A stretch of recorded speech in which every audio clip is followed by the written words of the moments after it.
Massimo Cabizza, la settima prova del campionato sardo qui a Gavoi. Massimo, posizione finale oggi? Oggi secondo assoluto. Come giudichi la gara di oggi? Una bellissima gara, un bel festeggiato divertente, molto diversivo. La linea altrettanto, era molto bella, un po' veloce, un po' lenta, molto tecnica.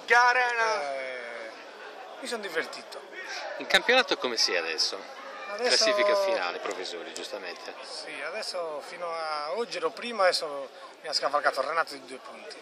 Quindi sono secondo, ce la giochiamo all'ultima gara. Questa Usaberg come va?